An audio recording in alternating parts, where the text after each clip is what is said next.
We've had 2 sessions about ambassadors in action, stuff that's been inspired by summits, and we really should call this session Counselors in Action. Who here went to, is there anybody here who went to One Young World in my hometown in Johannesburg 2013? I think there's some, they're not a lot.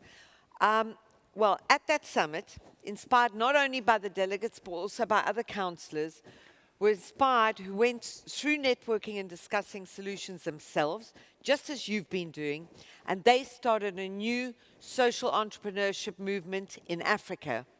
So here to tell you all about it, and it's called The Key is E. Please welcome back founder and CEO of Ella's Kitchen, Paul Lindley, and head of citizenship at KPMG, Lord Michael Hastings.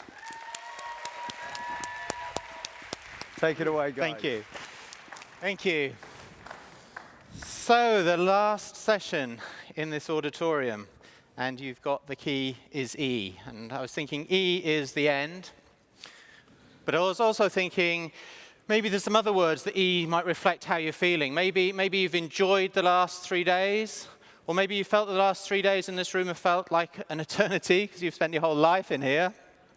Maybe you're exhausted. So these two people are over here. But maybe you're enthusiastic for one more session.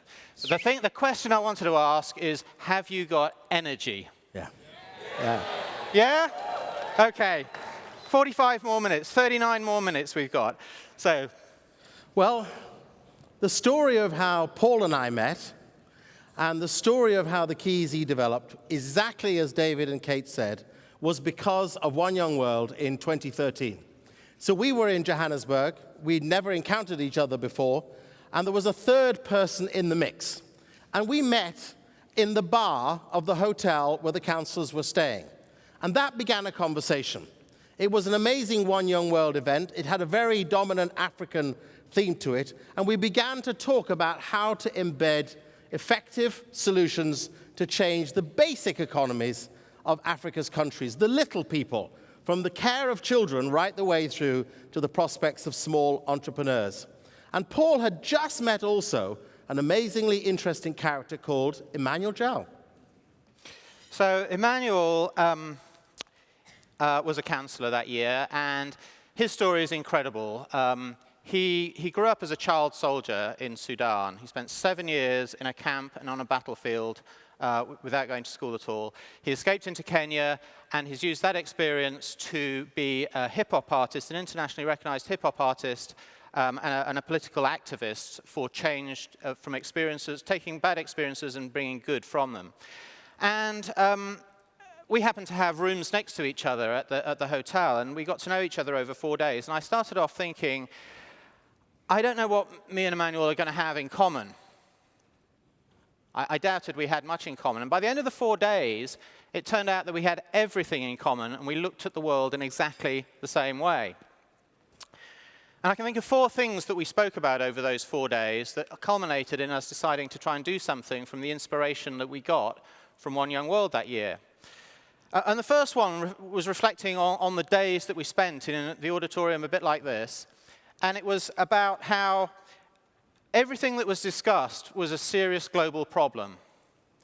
And there were all the fantastic delegates that came out and all the energy and ideas about how to solve those problems. But it got me thinking that actually most of these problems, if not all of them, are man-made. And I actually became optimistic because of the energy and the ideas that were on the stage, but also because I got thinking that if man has made all of these problems, there is enough food to feed everyone in the world. We just decide to put it in the wrong place. Poverty could be eliminated because the very few rich people could decide to give their money to the masses of poor people, and enough money would go round. And we were optimistic because we thought that there could be man-made solutions to all of these problems. So that was the first thing we had in common.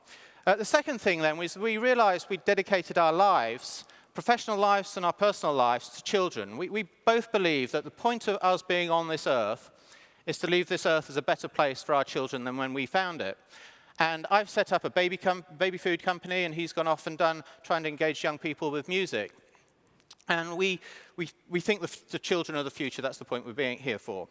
The third thing then was our common belief that business is the best solution to alleviating so many problems. It's the sustainable solution, and social business is the thing of the 21st century. And the final thing that we realized we had in common was that we were both African. I grew up in Zambia. He grew up in South Sudan. I know we had vastly different childhoods. But we had this love of Africa and this realization that what was a political movement in the 1960s of Pan-Africanism is alive now in a very different form. The idea that people from Africa have one history and a common destiny, and that they're all united in their movement to better that continent, is so alive today in the fact that throughout the rest of the world there's a diaspora of Africa, and the communications and telecoms and technology all help unite Africa and mean that it can move forward. And we had this very positive view of Africa, a continent of 1 billion people today, a continent of 4 billion people by the end of this century. So that those new 3 billion people are going to be the main youth of the next half of this century. And from youth, you get energy, you get ideas, and you get entrepreneurship, as we've seen in this room this week. Now, there is one other thing that we wanted to say before we show the movie, because we know we're tight on time, and that's the great thrill of you staying for this final session. You get to see a film, you can sit back and relax for 20 minutes or so and enjoy the drama of what you're going to see. You all saw this morning what the person who I dearly love, Paul Polman, we call him the prophet of purpose. And he describes so very well how important it is to focus on the Sustainable Development Goals. And he said that the most important one is number 17, the one that's about partnership. And what we were trying to build together with the Key Izzy was a partnership between someone who'd come from South Sudan and fought his way through wars and conflict, someone who'd come from Zambia, and then a team of others who included people from other parts of Africa who'd begin to make a network happen that wasn't just about funding entrepreneurs and about empowering people to make business, but it was also about making links that would drive the entrepreneurial spirit. So the film that you're going to see tells the story of our first experiences in Kenya. This was filmed last year. The filmmaker is here in the room. There is going to be a session afterwards to talk to the filmmaker and the operations manager and to discover more about what the Keys E represents. But the purpose is to think about how entrepreneurship, education unlocks the future. So we've called this thing the Keys E. We came out of those 4 things and said, we want to do something that helps solve some of the world's problems to help children in Africa through business. And over the next few months, we called it the Keys E. And they're very carefully chosen words, because what is a key? Well, it's something that opens doors. And I can best reflect why we've chosen that words with something that happened at One Young World last year in Dublin. I got to my hotel room the first night, and I got my key, one of these sort of electronic keys. And one of the sessions we had in the evening, anyone that was in Dublin, was at the Guinness factory in Dublin. We had a great evening there, and it happened to be my birthday that day as well. So I got back very, very late to my room. And I knew my room was 501, so I went back and I kind of just about got the key in the door, and it didn't open. So I kind of wiped it on my jeans, and I tried again, and I got it, and it didn't open. So I thought, go down all the way to reception, say, can I swap the keys, please? Not working. So the lady gave me the key, and I went back up, and I tried it, and it still didn't work. So I went back down, and I was a little bit annoyed now. I had a presentation to make the next day, and I got one of the people to come back with me and put the key in the door. And I said, there you go, it doesn't work. And they said, that's because this is room 501, sir, and your room's 401. So the poor person in room 501, which I'm just crossing my fingers wasn't Kofi Annan. I'm pretty sure it wasn't Bob Geldof, because he'd have let me know within about 2 seconds, I think. But the moral of the story that got me thinking is that, it wasn't the key that was wrong, it was the door that was wrong. Yeah. And I was thinking that we all have keys in our lives, and we try to open doors to our future and to where we want our future to be that will fulfill our passions. And some of us find the right door for our key straight away in life, early in life. You guys are all in your 20s, and I can tell you the 50 or so people that were delegates here know what their key is, and they have passionately and articulately and inspirationally used that key to better their life and better other people's lives. But I bet there's a lot of people in this auditorium here today as well that aren't quite sure that they found the right key, right door for their key. And that's okay. It took me into my 40s to know what I wanted to do in my life. But the point is that we should keep trying different doors if we're not sure that we've got there yet, because your key will fit at least one door, and to try and go and open as many doors as possible until you find the one that you actually find. Thank you. So, a very carefully chosen word. E, then we thought there's lots of E's in the world, lots of words beginning with E that we thought we could think about. And we've got a 1-minute video here of the different E's that we thought about that could be relevant for what the Key is E is about.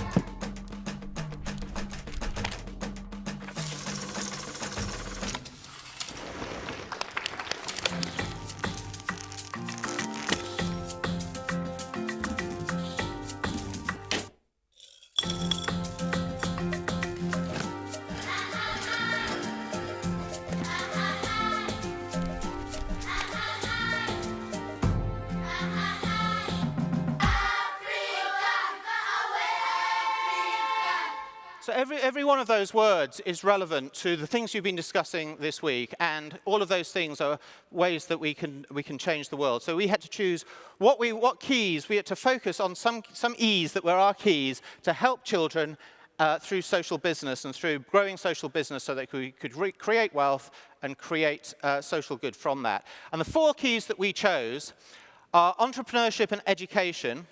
The 2 things that give people choices in life, and 2 things that can create new opportunities.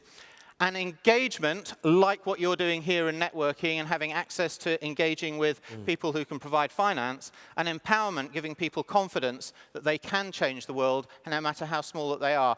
Those are the 4 things that we brought together to improve children's lives in Africa by supporting entrepreneurs in that continent. And that's what you'll see with this film. We have found 5 entrepreneurs who we have been able to add education with entrepreneurship and engagement and empowerment to try and unlock their potential. This film was shot a year ago about, after a recce that Emmanuel and I and Lord Hastings made to Kenya earlier in the year, where we tried to find, are there social entrepreneurs in Kenya? We went to a refugee camp where there were 150,000 displaced people, and entrepreneurship was thriving from people who previously had businesses, and people were put in a position where the only way they could survive was to create some sort of business. And they created that business and did something good for the community as well. So we decided we wanted to take that and build a program around using all of those 4 keys to unlock their potential. And that's what we will be doing next year in 2016, when we've got a whole program of education, a whole program of mentorship and coaching and grants and access to finance. And 5 of our entrepreneurs will come to One Young World in Ottawa next year as part of that engagement process. And we will empower them by getting them in front of investors who can invest, create wealth, and use that wealth to better the lives of children. So it's time now to sit back, relax, and watch the movie. And then we'll talk to you afterwards.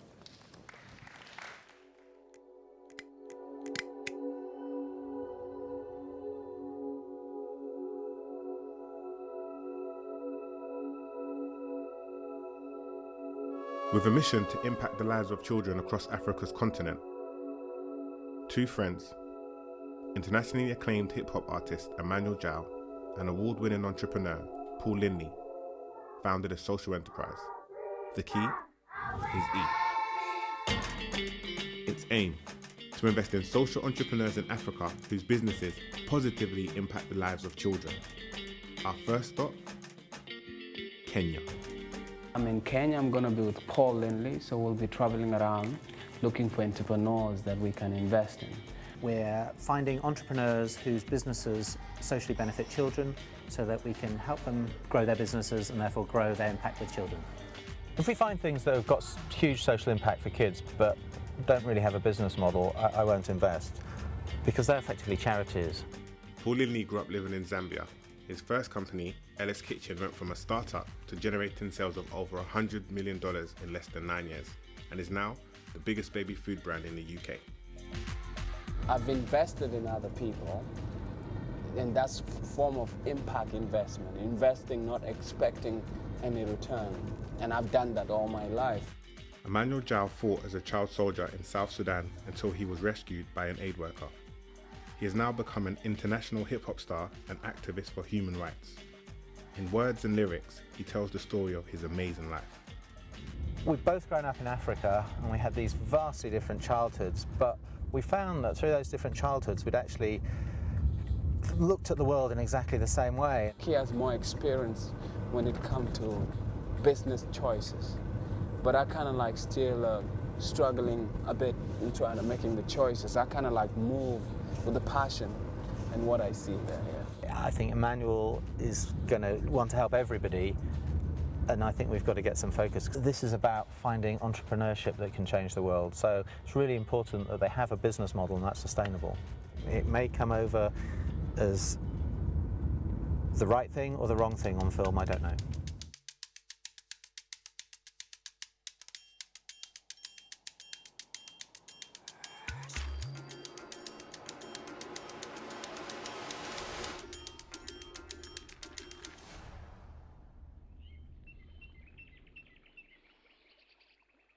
After a rigorous application process, 5 social entrepreneurs have been shortlisted. They now have the opportunity to secure an investment of up to £20,000. Before the entrepreneurs present their business pitches, it's important that Paul and Emmanuel see the social impact these businesses are having up close.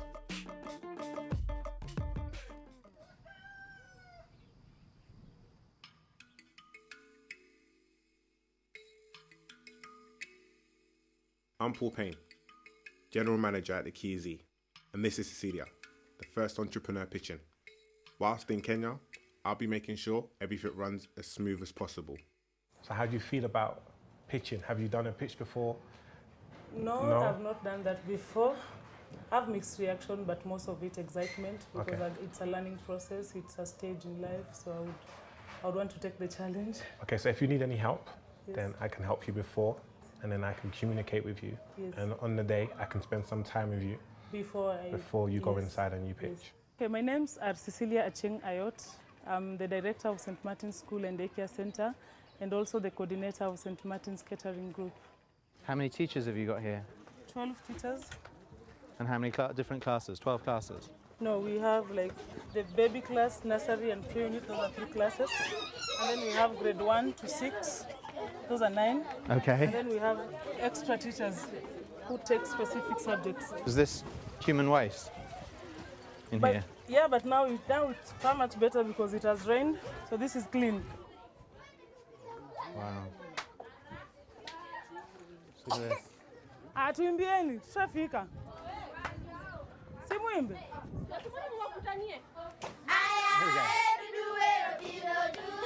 Get behind that, right. Yeah, there we go. Boom.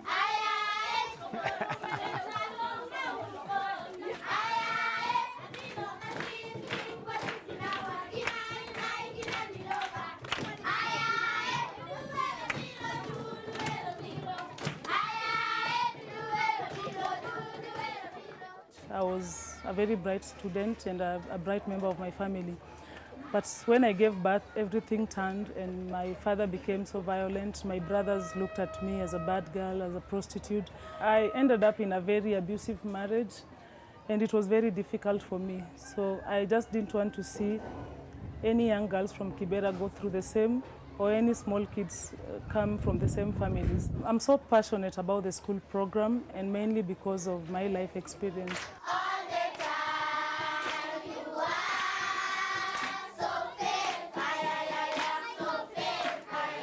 It's time to pitch. Cecilia and Lucy are here to present the finer detail of their business model. So we are running a school, and my main business is I offer catering services together with my team members.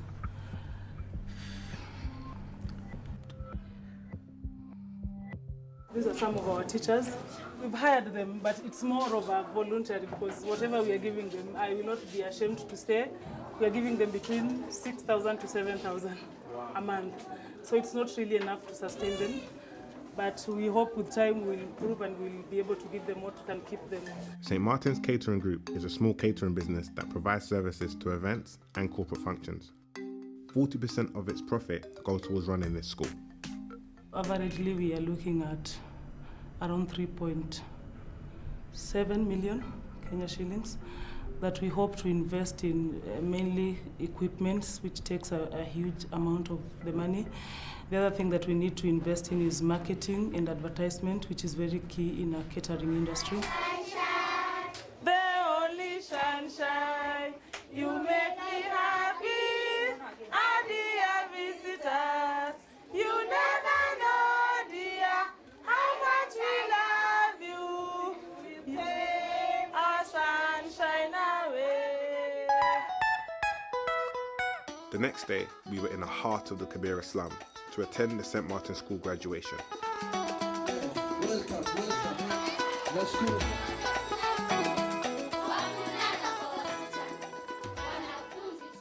We had such an amazing experience. It was exciting to see that Cecilia's small catering business could have such a lasting impact in the lives of these children.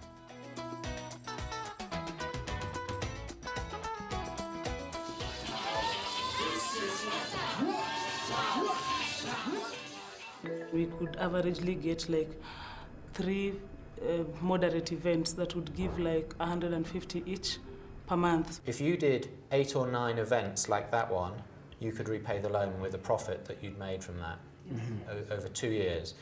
Sometimes I can't tell where I got the strength because I didn't have any role model.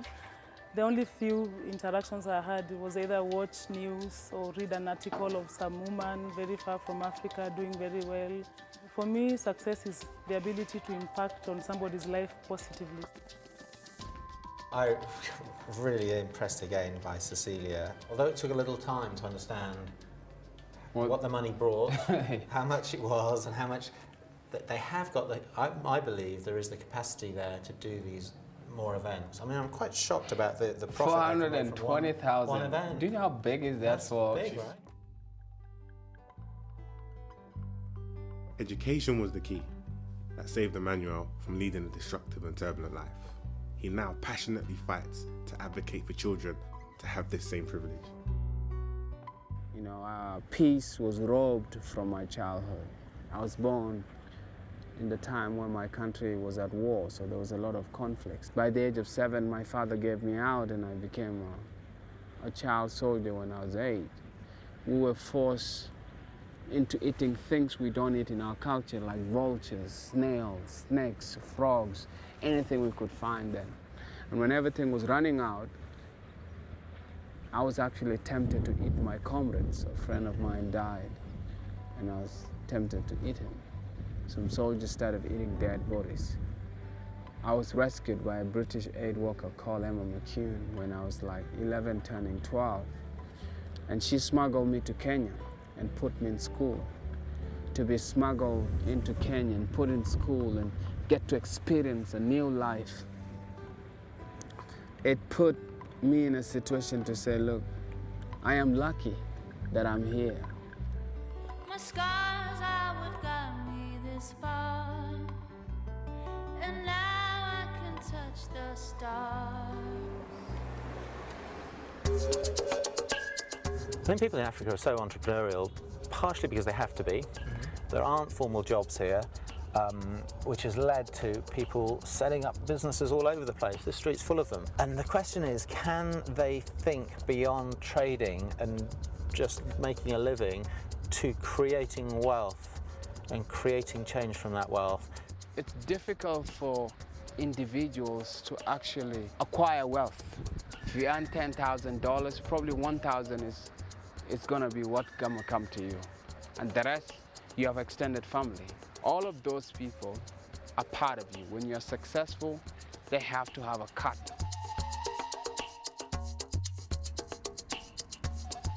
Before meeting our next entrepreneur, we stopped by for some lunch at a local store. Have you ever eaten chapati? Yes, I have. You think I haven't lived? I'm an African boy. I've eaten all this stuff. Here you go. Thank you. He's trying to be hardcore. He's eating chapati. It's good. How long have you been here? This is about the fourth year now. Okay. And every year does it grow? Yeah, it's grow. Yeah, because we started with this small one. You see this one now? Yeah. We start with this one. Now we are here.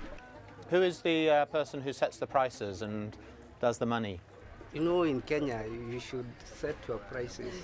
Depending on the Depending on the customer. My cup of tea is 3 times much his cup of tea. Yeah, that's what we normally do. You know, when you get money, to get a decent job, there is no job. No job. Yeah. So you should wake up and you make your own business. Make your own job. We love money. No, this one. He loves money more than you. But he loves money. If you have he money, use it for you have a purpose. good life. See, he does business with a purpose. Yeah. If my business make profit, another child is going to school, another child is going to hospital. That's the business. So I think most of these guys along the street have set up these businesses because they have to earn something. Through circumstance, haven't had the opportunity to think what's going to happen in 5 years' time. And I've got a really good shop here. Why not have 3 shops? Why not have 10, 50, 100 shops? The collision of things that allow that to happen have been prevented in the past, I think. You know, there's been a lack of technology, a lack of communication, a lack of consumers. All of those things are changing. And I'm really interested to understand whether people's mindsets can change at the same pace.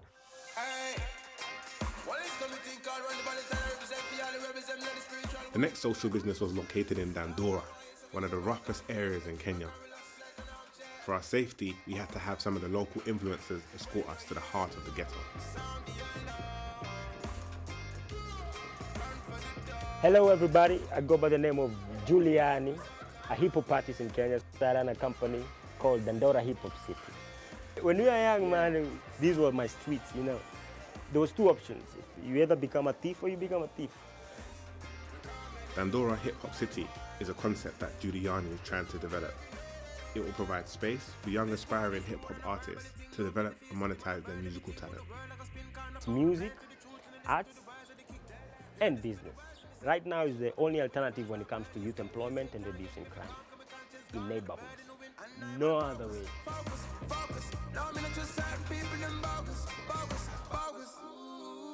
So when you think of yourself, do you think of yourself as a musician or as an entrepreneur or a social activist? I can say I'm an entrepreneur by default because once things are not working for you, you have to find a better way for them to work. So you become automatically an entrepreneur, and that's Kenyan. Are you comfortable with pitching on Friday? Do you know what you're going to pitch about? Do you know how to pitch? Yeah, man, I'm working my English down. I'm just trying to sort out my English, right? So, of course, I'm used to, it's about being genuine and trying to, it doesn't mean I know everything, but at least I'll tell you what I know now. As we were led down to the hip hop city, there was nothing like a good old game of football on the way.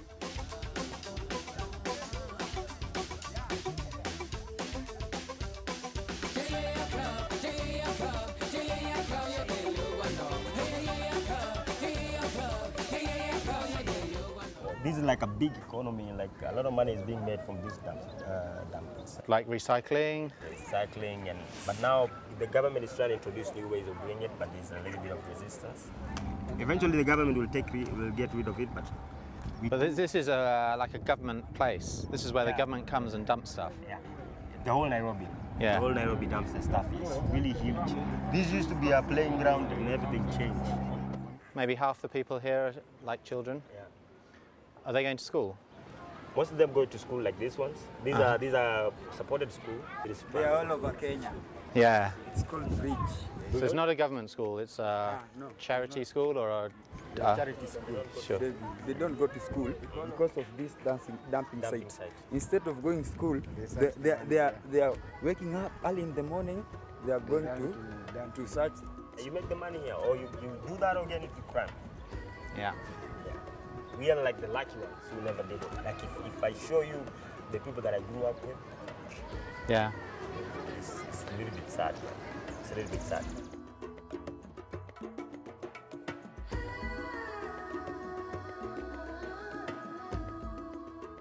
So you own this building? Yeah. And you're renting out rooms? We did, but now, of course, since we are changing things, of this floor, we put, now when you can do the classes, it's called School of Rhyme, where we teach musicians through a 3-month curriculum on how to be brand and delivery and writing music and whatever. And then after what they come out with is a mixtape, and then we can take them on a tour. They have this clique called Mau Mau Camp, where I joined later. And it's a small community of just rappers and freestyling any day. It was a community, a place where you belong, a place where you can be built as a musician. Catalyze my process more. So I like to do that for artists professionally now, not just to be just a place to hang out. Panda mbegu kwa huu ulimwengu kutatua maneno yanayotaka hatua. You'll employ teachers? We'll employ teachers. So where's the money? Where's your money coming from? The money comes from the students because we don't do it for free. We have to do it subsidized. Have you got a projection for that first year of how much money you could make, how much costs it would be? We are intending that every student will pay 30,000 to be in the first curriculum. What are the costs going to be? To run the costs are based on you have two things. The first one is just to maintain the team that is working, the teachers. Even though Giuliani had a really inspiring vision, he struggled with being able to provide a convincing business case. So in this space we'll put a community radio because it's upstairs and a little bit valuable staff will be here. I don't want to lie to you that I know what community radio, the exact numbers, or the incubation. You know why? That's why I'm saying that we need to first set up a team. Once I set up a team, I'll be confident enough to know I'm not good at community radio. I'm good at content, but I'm not good at the business when it comes to radio. This guy has got a vision, and sometimes when you have a vision, it's hard to sell your vision sometimes.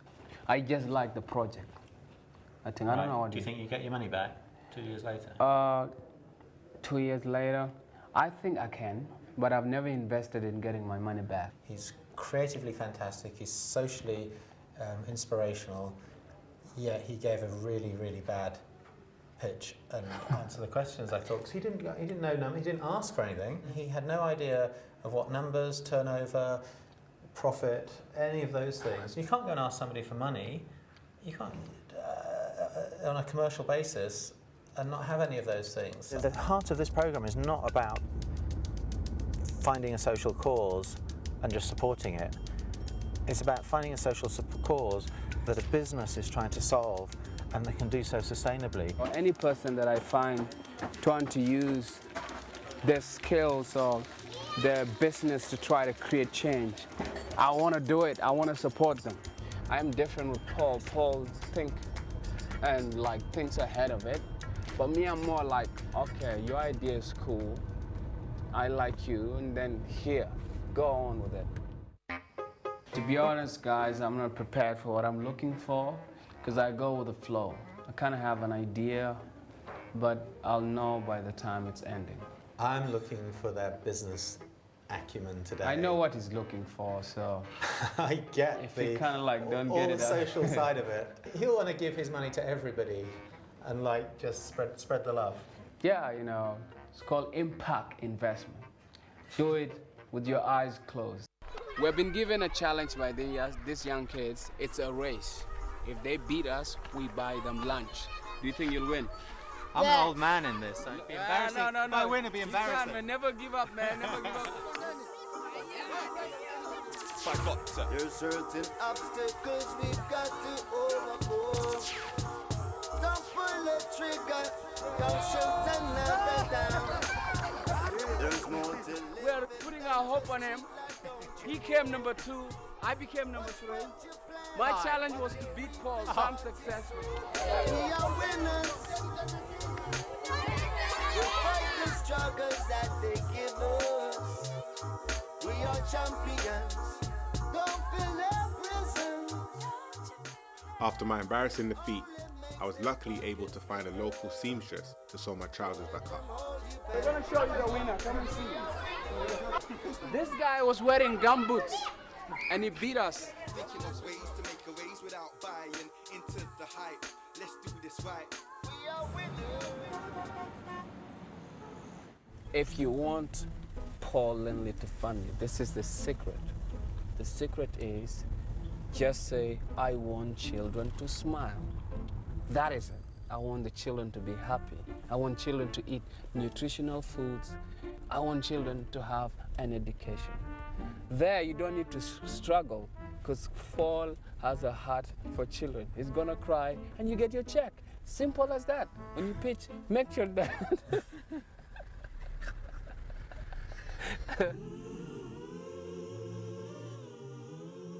The next entrepreneur was based in Kileleshwa, right next door to the church Emmanuel attended growing up. Hi, my name is Carol Kimari. I'm the founder of Grab a Book, where we are bringing back the reading culture through our children by introducing reading at an early age. You can see we have different sections. We have the artwork. This one was done by our 3-year-old. 3-year-olds? Yeah. This one was done by 5-year-olds. So everything is done by different level of children. And they write, They do the summaries. Kids yes. have got better handwriting. We make them do summaries as well. When I was growing up, I was an introvert, and I loved reading because reading has always been a place for me to run away to, a place to hide, and a place for adventure. Grab a Book is a pop-up library that helps children enhance their reading and literacy skills. They have a smart business model which allows children from all classes and backgrounds to have access to their service. You've got 200 kids coming. How many of those are fee-paying kids? 100 of those paying fee at different intervals, and our fees are annual fees. Annual fees of roughly, exactly how much? Each child pays 2,000 now. I'm passionate about reading and getting kids to read at an early age. We've seen improvement of up to 25% in grade, and that gives us the motivation to know that we are making a difference. What I was expecting was you would talk about the education being about reading and about academic learning, and it's not really. It's about developing an individual and giving them the choices to find what they're passionate about, and start at a really young age. And that's so important in life forming at that young age. For now, we are looking for about 46,000 to set up a center where the kids can be able to come in every time instead of just once a week. You've got $17,000 new money coming in, year one. Year two, let's say worst case scenario, it's the same number. So you've got $34,000 coming in. And when we knock on your door and say, can we have our money back, please? You haven't earned $46,000. How are you going to have earned much more than $46,000 so that we can get our money back and you can have done very good stuff for children's education and children's welfare? So how do we get our money back, and how do you grow your business? The costs, or in terms of revenue, are when we're experiencing a bad year. So that's the bottom, or the rock bottom amount we can achieve in any financial year. So we can get twice that, 3 times that, depending on the number of children we're able to serve. I see. Okay. Yes. For me, I see a lot of. I think probably this one has been underestimated. I think this can be really, really, really profitable. After speaking to Carol, it was evident that because of her big heart, she wanted to see social change come about very quickly. But would it be too quickly? I think most of the social entrepreneurs, when they do it with passion. So it's take a while for them to develop the business. Business is the only thing that's going to sustain them. Yeah. So if the business isn't making sense, the social impact will just fall away. And I, to be honest, was a little bit disappointed in that those numbers to me didn't make any sense at all. They want to borrow money that they can't even pay back on their own projections. The most frustrating thing for anybody who want to make change is they want change to happen fast. And they kind of like get caught up in trying to make many things that they want to change. And then they end up getting stranded. And sometimes it can even cut your throat because you may not move. And you end up promising so many things that you fail to deliver, or you may become like a dreamer. For far too long, the world has had the wrong perceptions of Africa. This narrative must change as Africa's future begins to shine brighter. The news that comes out of Africa is generally negative, and that affects the confidence of the people here, and it affects the perception of the rest of the world about here. Never in the news is the beauty of the landscapes or people that have done exceptional things. First open heart surgery was done in Africa. Egyptians were doing things that people in Europe weren't doing for thousands of years later. There's the poetry and the culture and the history and the folklore and the music and the art and all of these things that never make the headlines. Yet when you come here and you delve into what's around, you see this plethora of skills and added stuff that the world can take. In the next few years, as that's incorporated into businesses and Africa becomes more confident about itself, in itself, then I think the future's bright here. My first money that I ever made, I put all of it into the community when I first became a musician.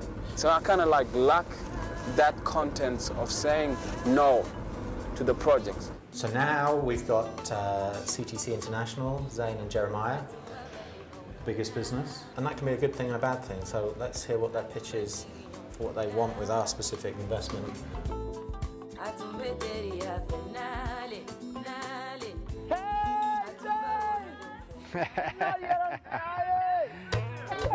Finally meet you too. How you doing? Buddy. My name is Zane Wildman, and I'm the Executive Director of CTC International. And I am Jeremiah Kuria. I'm the Country Director here in Kenya.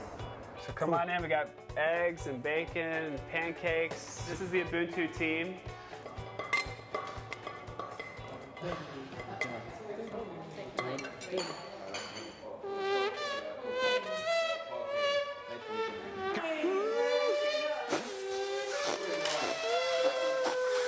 This is called Hunter. Wow. Berlin.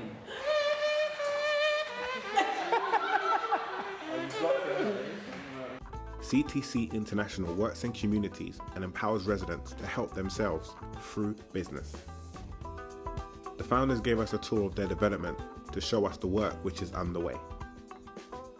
We started with the special needs school in 2007, or 2006, and then the recession hit.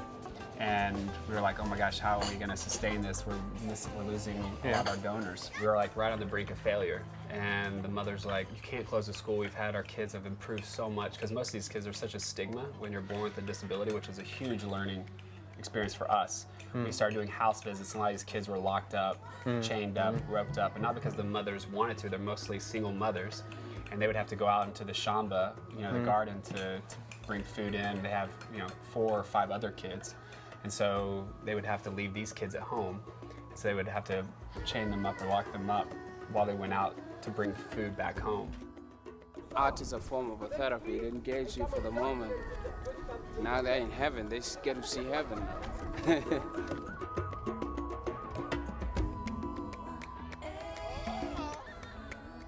So really what we're looking from the Kia Z is to be able to hire an entrepreneur. The key is entrepreneurship. We've had this entrepreneur, her name is Jess Ramy.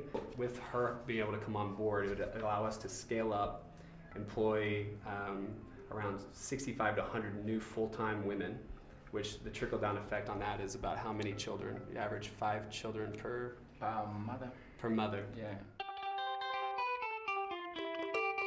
Lifeline is one of CTC's fashion businesses. It employs the mothers of the children who have disabilities. The mothers sell fashion goods that are sold in major store chains in the US. We started with only 9 moms. Where are those 9 moms that started? Yes, stand up. We're ready to Yes, those are our 9 first moms. So this year, those financial projections, you're looking for the Lifeline stuff to be over $1.5 million, something like that, is it? Correct.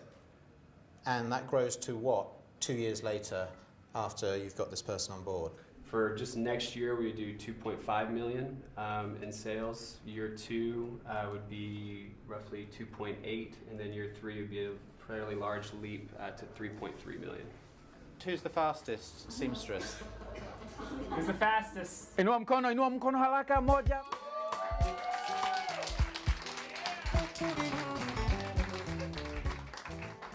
So Paul, something else you want to know about Jen? Jen has disability herself. Okay. Wow.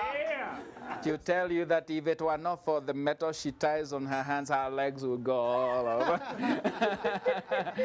She says that with pride. And now that the fact that she's the one who is the fastest is even a great joy. So thank you, Jane. Keep it up. Keep it up. We quickly had the opposite problem. We had empowered the moms so much they started like demanding all these things. We're like, whoa, like easy. It's a great partnership, but one guy's American, and in part of my head, is this story about Africans, or is it about Africa? Is it about the people who got the business, or is it about the impact of the business on people? My parents were depending on what would be brought to them. It's like handouts that would make a difference in their lives. And I didn't like that idea. Giving doesn't empower. Giving takes away all the power and leaves somebody helpless and waiting.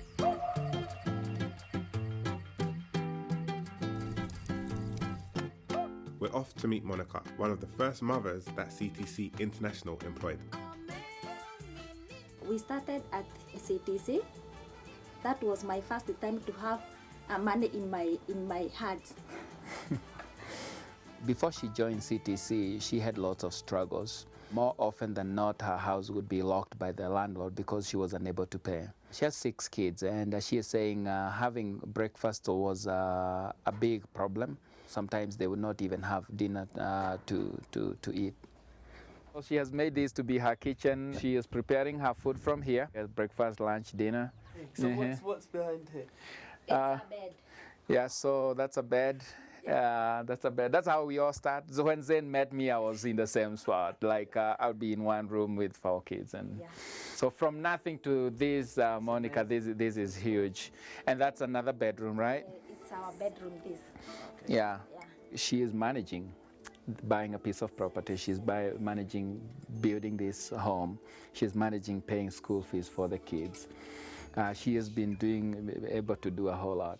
I mean, these guys are big, you know, the way of doing their business, because I see it like, it's affordable what they're asking for. They have the potential to make massive impact. You see? Because they can grow, I think he said, up to 100 new women in the first year from having this lady Jess on board. So there's 100 more people that are going to have employment, and that's probably 500 people that are going to have a from the family extension. 500 people are going to get a benefit from having this one person employed there. That's just within the employees. Then there's the children elsewhere. But I did worry when he first said, we're going to bring an American in. And I'm thinking, when he said that, I'm thinking, okay, so any funding we can do, any help we can give, is going to go to an American person's bank account in America. After an inspiring week of visiting entrepreneurs and an intense day of hearing them pitch, it's now time for us to reach a decision. Who should the Key Z support? Africa, oh Africa, Africa, oh Africa, Africa, oh Africa.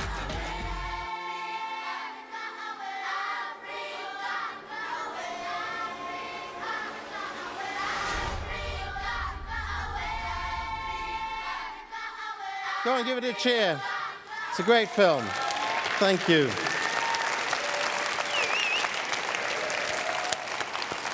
Every time I look at that film again, it fills me with a huge sense of encouragement and hope, because the traditional pictures of fly-laden, pot-bellied African children is not really the story of the future. Africa is a continent full of enterprise and business and opportunity and resource and technology and education. All of that needs to be brought out in these 3 great E's, these 4 E's that we're seeking to put into place. And there are 2 other people we want to thank before we then move on to the breakout. So Sebastian Thiel, the filmmaker, is in here somewhere. Where are you, Sebastian?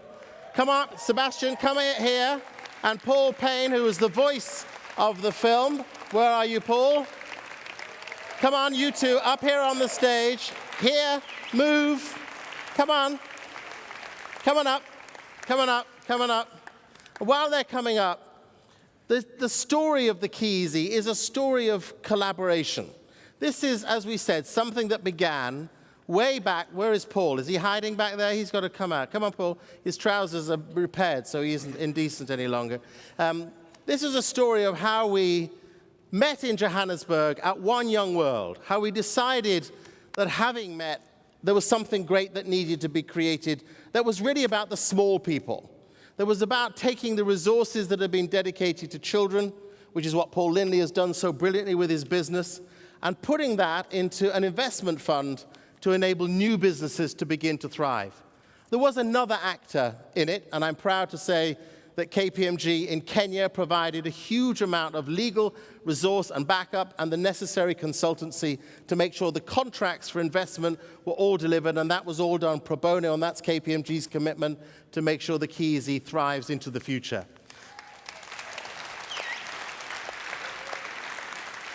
One other thing just to say about these two, and you'll meet them if you come to the breakout immediately afterwards, which is in room 10, just past the security area where you came into, is that this is Paul Payne's honeymoon. He got married a week ago. And he's here. Such is the dedication to be here for his honeymoon. So who did we invest in? What happened? Well, if you're in our breakout group now, you'll find out there's about 7 minutes left. If you're not, it's going to be on the One Young World website under news section from tonight, tomorrow, later. I just close by echoing the collaboration piece. I mean, Emmanuel and I clearly looked at the world the same way, but got there in very, very different ways. And we're two just human beings that found that we had something in common and got there in a different way. And I was just reflecting on some of those very serious sessions that we had today on peace and security, on human rights. The collaboration is absolutely key to it. You go back to the beginning of the day today, and Ron with his key is we, well, we've got the key is E. And the final thing that I would say is that we were inspired by your contemporaries from 2 years ago. We tried to do something about it. We got further inspiration from those people that we saw in Kenya and the jobs that they do, that they've created and the work that they've done off very limited resources. I'd ask you to go back to your homes and think about all the tiny ways or the big ways that you can collaborate with your other delegates here and try and do something so that you can come back as ambassadors and done some action. Our website and stuff is up there. You know, you guys have got skills like mentorship. Maybe some of you got $500,000 in your back pocket rattling around that you might want to help us do this before. But there's loads of ways that people could help. We've got a pilot in East Africa next year, and we'd love to come back next year and with our 5 delegates who will be the entrepreneurs who we support and see how we've gone.